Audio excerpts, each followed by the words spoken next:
Xin chào các bạn, mỗi năm Việt Nam đưa khoảng 140.000 đến 160.000 lao động đi làm việc ở nước ngoài theo hợp đồng. Đây là chỉ tính theo hợp đồng mà thôi. Và hiện có khoảng từ 800.000 đến 900.000 lao động Việt Nam đang làm việc tại hơn 40 quốc gia và vùng lãnh thổ trên thế giới, đóng góp khoảng 5 đến 7 tỷ đô la Mỹ kiều hối mỗi năm cho nền kinh tế của nước nhà, gửi tiền về làm được rất nhiều việc ở trong nước. Nhưng điều ít ai biết được rằng ngay ở nước ta, các doanh nghiệp cũng đang âm thầm sang Bangladesh tuyển công nhân và công nhân Bangladesh đã sang đến Việt Nam rồi. Điều gì đang xảy ra với thị trường lao động Việt Nam? Cách đây một vài chục năm trước, nếu ai đó nói rằng một ngày nào Việt Nam sẽ phải nhập khẩu lao động từ nước ngoài, hẳn nhiều người sẽ nghĩ đó là chuyện đùa. Việt Nam ta đâu có thiếu người. Và trong suy nghĩ của rất nhiều người, Việt Nam phải là quốc gia xuất khẩu lao động. Người Việt vẫn sang Nhật Bản, Hàn Quốc, Đài Loan, Trung Quốc, châu Âu hay Trung Đông làm việc. Nhiều gia đình còn xem việc đi xuất khẩu lao động là con đường đổi đời nhanh nhất. Thế nhưng vài năm gần đây, một xu hướng rất thú vị đã xuất hiện. Một đất nước hơn 100 triệu dân, mỗi năm vẫn có trên dưới 150.000 người ra nước ngoài làm việc. Vậy mà trong nước lại phải tuyển thêm lao động nước ngoài. Vì sao Việt Nam phải nhập khẩu lao động? Và vì sao lại là lao động Bangladesh chiếm số nhiều nhất trong giai đoạn gần đây? Hiện ước tính Việt Nam đang có khoảng 100.000 lao động nước ngoài. Gần đây nhất, thông tin được quan tâm nhiều là lao động Bangladesh tại Việt Nam. Nhiều người cứ nghe nói Việt Nam nhập khẩu lao động là lập tức nghĩ đến Bangladesh. Thực tế Bangladesh chỉ là một phần rất nhỏ trong số những lao động nước ngoài tại Việt Nam. Nếu tính toàn bộ lao động nước ngoài làm việc hợp pháp tại Việt Nam thì những quốc gia đứng đầu lại hoàn toàn khác. Đông nhất là Trung Quốc, ngay sau đó là Hàn Quốc, tiếp đến là Nhật Bản, Đài Loan Trung Quốc, Ấn Độ, Philippines, Malaysia và một số quốc gia châu Âu. Điều này thì cũng khá là dễ hiểu chứ không có gì giật mình đâu. Cứ tưởng chỉ có nước nào nghèo hơn Việt Nam mới sang Việt Nam lao động, nhưng không phải là như vậy. Lao động không có nghĩa là cứ phải quần quật cả ngày đụng chân đụng tay làm những công việc vất vả. Mà lao động là như thế này. Ví dụ, hiện nay Hàn Quốc là một trong những nhà đầu tư nước ngoài lớn nhất tại Việt Nam. Những cái tập đoàn điện tử hay là xây dựng của họ đều có các nhà máy quy mô rất lớn tại Việt Nam. Và khi xây dựng nhà máy, họ thường đưa theo kỹ sư, quản lý, chuyên gia công nghệ và đội ngũ điều hành sang Việt Nam trong nhiều năm. Hay các doanh nghiệp Trung Quốc cũng tương tự, từ các dự án năng lượng, luyện kim, hóa chất cho đến sản xuất linh kiện điện tử, rất nhiều kỹ sư và quản lý Trung Quốc sang Việt Nam làm việc cùng dự án. Vì vậy, nếu chỉ nhìn vào số lao động nước ngoài tại Việt Nam thì Trung Quốc và Hàn Quốc vẫn là hai nước đứng đầu. Tuy nhiên, điều thú vị nằm ở chỗ, phần lớn những người này không phải là lao động phổ thông, bởi vì có một điều mặc định, nghe đến chữ xuất khẩu lao động hoặc là người lao động, nhiều người sẽ lập tức nghĩ ngay đến lao động phổ thông. Những người này thì khác, họ là kỹ sư, là chuyên gia, là quản lý, là người vận hành dây chuyền hay là những vị trí đòi hỏi kinh nghiệm và trình độ chuyên môn cao. Còn lao động phổ thông thì sao? Đó mới là câu chuyện khiến Bangladesh bắt đầu được nhắc đến rất nhiều. Gần đây thì nhiều doanh nghiệp Việt Nam đã bắt đầu thử nghiệm tuyển lao động từ Bangladesh. Đây là điều rất mới. Trước kia các nhà máy Việt Nam gần như chỉ tuyển công nhân trong nước, nhưng hiện tại thì mọi chuyện đã khác rồi. Trong hoàn cảnh đó, nhiều doanh nghiệp bắt đầu nhìn ra nước ngoài. Bangladesh trở thành một trong những lựa chọn đầu tiên. Không phải vì người Bangladesh có tay nghề vượt trội, cũng không phải vì họ làm việc tốt hơn người Việt Nam, mà đơn giản họ có nguồn lao động rất dồi dào, sẵn sàng làm việc ở nước ngoài với mức lương phù hợp. Đó mới là điều mà doanh nghiệp Việt Nam đang cần. Đến đây, chắc nhiều người sẽ thắc mắc, trên thế giới có cả 200 quốc gia, trên dưới 200 quốc gia, vậy sao các doanh nghiệp Việt Nam lại nhắc đến Bangladesh nhiều hơn, chứ không phải là Philippines, Indonesia hay Thái Lan, hay thậm chí là Campuchia hoặc là Lào ngay sát Việt Nam? Câu trả lời nằm ở nguồn cung lao động. Bangladesh hiện là một trong những quốc gia đông dân trên thế giới, với dân số ước chừng khoảng 175 triệu người, trong khi diện tích chưa bằng một nửa Việt Nam. Mật độ dân số thuộc nhóm cao nhất trên hành tinh và mức sống thì cũng thấp hơn Việt Nam khá nhiều. Mỗi năm hàng triệu thanh niên Bangladesh bước vào độ tuổi lao động, tạo ra áp lực việc làm rất lớn. Chính vì vậy, từ nhiều thập kỷ nay, Bangladesh đã trở thành một cường quốc xuất khẩu lao động. Bây giờ thì họ mới xuất sang Việt Nam nhiều thôi, chứ trước đây họ xuất đi nhiều nơi lắm. Hàng triệu người Bangladesh đã làm việc tại Ả Rập Xê Út, Qatar, UAE, Oman, Kuwait, Malaysia hay Singapore. Đối với rất nhiều gia đình ở Bangladesh, đi làm việc ở nước ngoài gần như là con đường quen thuộc để cải thiện cuộc sống. Và khi một thị trường lao động mới như Việt Nam bắt đầu mở ra, thì người Bangladesh cũng nhanh chóng quan tâm. Điều quan trọng hơn là mức lương tại Việt Nam có thể là tuy chưa cao nếu so với Nhật Bản hay Hàn Quốc, nhưng vẫn có sức hút đối với không ít người Bangladesh, đặc biệt là những người làm trong ngành xây dựng, cơ khí, sản xuất hoặc dệt may. Với các doanh nghiệp của chúng ta thì chúng ta cũng nhìn thấy một lợi thế khác.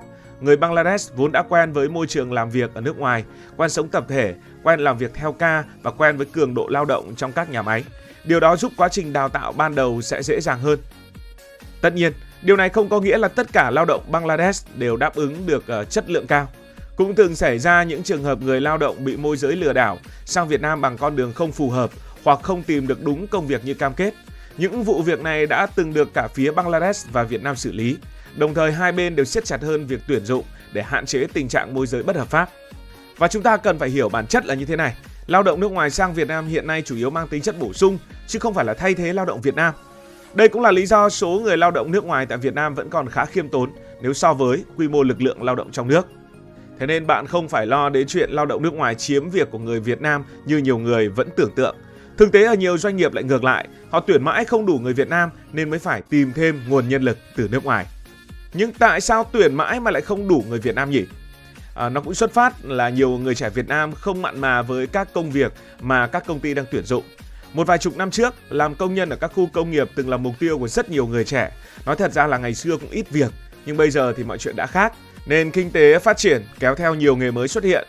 Một bạn trẻ có thể chạy xe ôm công nghệ, có thể bán hàng online, có thể livestream, có thể sáng tạo nội dung ở trên mạng xã hội, có thể làm kinh doanh nhỏ ngay tại quê nhà, hoặc là làm nhiều công việc khác. Thu nhập đôi khi không quá chênh lệch so với làm công nhân, nhưng mà thời gian linh hoạt hơn và ít bị gò bó bởi ca kíp. Trong khi đó, các nhà máy vẫn cần người làm việc đúng giờ, làm theo dây chuyền và sẵn sàng tăng ca khi cần. Khoảng cách giữa mong muốn của người lao động, giữa kỳ vọng của người lao động và nhu cầu của doanh nghiệp vì thế ngày càng lớn. Đó là lý do không ít khu công nghiệp treo biển tuyển dụng quanh năm mà có khi vẫn không tuyển đủ công nhân. Khi thu nhập của người dân tăng lên, thế hệ trẻ thường có xu hướng chuyển sang những công việc nhẹ nhàng hơn, linh hoạt hơn hoặc là đòi hỏi trình độ cao hơn. Những ngành như là sản xuất, xây dựng hay chế biến, vì thế thường là nơi thiếu lao động đầu tiên. Và đó cũng là lý do cho thấy Việt Nam đã phải tuyển dụng lao động từ nước ngoài và cũng là tín hiệu cho thấy Việt Nam đang bước sang một giai đoạn phát triển mới của thị trường lao động. Câu hỏi nữa được đặt ra, trong tương lai, Việt Nam có thể trở thành một quốc gia nhập khẩu lao động giống Nhật Bản và Hàn Quốc hay không? Tức là nhập nhưng mà nhập với số lượng lớn. Thì các chuyên gia dân số đều có chung một nhận định rằng dân số Việt Nam đang già hóa nhanh. Nếu như trước đây mỗi nhà 4-5 người con, đời các cụ là 6, 7, 8, 9, 10 thì ngày nay ở nhiều thành phố lớn, một gia đình chỉ sinh 1 hoặc 2 con. Thậm chí không ít cặp vợ chồng quyết định không sinh con vì áp lực chi phí nuôi dạy, nhà ở và giáo dục, hoặc những bạn trẻ thậm chí còn lựa chọn là không kết hôn. Sự thay đổi này không tạo ra tác động ngay lập tức, nhưng về lâu về dài thì đến đời chúng ta già đi, đời con, đời cháu chúng ta bắt đầu nó mới ngấm.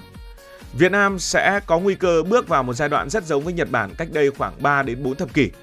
Ngày ấy, Nhật Bản cũng từng nghĩ mình sẽ không bao giờ thiếu lao động vì dân số của họ cũng rất đông.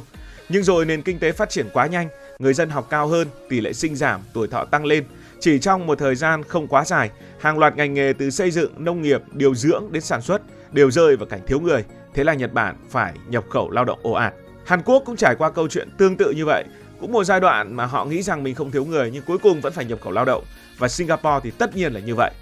Thậm chí những nền kinh tế như là Đức hay Italia ở châu Âu cũng phải mở cửa đón lao động nước ngoài để duy trì sản xuất, bởi vì người trong nước hoặc là không muốn làm hoặc là không đủ để mà làm. Việt Nam có thể chưa đến mức đó ngay bây giờ, nhưng mà xu hướng đang dần giống vậy trong vài chục năm nữa. Và nếu xu hướng này tiếp tục, Bangladesh có lẽ vẫn sẽ là một trong những nguồn lao động quan trọng của Việt Nam. Ngoài Bangladesh, Nepal cũng là một ứng cử viên đáng chú ý. Quốc gia nằm giữa Trung Quốc và Ấn Độ từ lâu nay đã nổi tiếng với lực lượng lao động làm việc ở Trung Đông và Đông Nam Á.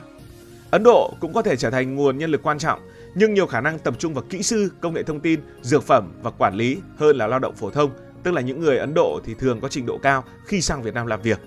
Trong khi đó, Philippines có thể tiếp tục cung cấp nhân lực chất lượng cao trong lĩnh vực giáo dục, dịch vụ, chăm sóc sức khỏe và khách sạn. Lợi thế của Philippines đó là tiếng Anh rất tốt. Điều đáng chú ý là vài chục năm trước, rất ít người nghĩ rằng Việt Nam sẽ trở thành điểm đến hấp dẫn đối với lao động nước ngoài. Nhưng bây giờ thì khác rồi, kinh tế tăng trưởng, thu nhập bình quân đầu người tiếp tục cải thiện và ngày càng nhiều tập đoàn quốc tế đặt nhà máy ở Việt Nam, nên sức hút của thị trường lao động Việt Nam chắc chắn sẽ tăng theo. Có thể đến một ngày, nhiều lao động ở Nam Á sẽ coi Việt Nam giống như cách Việt Nam từng nhìn sang Malaysia cách đây vài chục năm, tức là cũng xuất khẩu lao động sang nước đó. Có lẽ điều thú vị nhất thì nằm ở câu chuyện mang tính nghịch lý như thế này. Có phải là nghịch lý không nhỉ? Mỗi năm Việt Nam vẫn đưa hàng trăm nghìn người sang Nhật Bản, Hàn Quốc, châu Âu, nhiều thị trường khác để làm việc. Ở chiều ngược lại, ngay trong nước, các doanh nghiệp lại tuyển thêm lao động từ Bangladesh và nhiều quốc gia khác. Nghe thì có vẻ mâu thuẫn, ở đây là nghe có vẻ mâu thuẫn thôi, nhưng mà thực ra đây là điều rất bình thường trong một nền kinh tế đang phát triển, bởi vì mỗi người thì phù hợp với một công việc khác nhau. Người Việt đi ra nước ngoài để tìm những công việc có thu nhập cao hơn, trong khi đó các doanh nghiệp trong nước tìm lao động nước ngoài để bù đắp những vị trí đang thiếu. Hai dòng chảy ấy diễn ra song song và không hề mâu thuẫn. Ngược lại, chúng còn phản ánh một nền kinh tế ngày càng hội nhập sâu rộng với thế giới. Dòng vốn sẽ đi đến nơi có cơ hội, còn lao động sẽ đi đến nơi có việc làm và thu nhập tốt. Cảm ơn vì dành sự quan tâm cho video này. Hãy nhấn nút đăng ký kênh để không bỏ lỡ những video mới nhất. Cảm ơn các bạn đã dành sự đồng hành cùng Hải Thanh Story. Đi qua những vùng đất, khám phá những điều mới.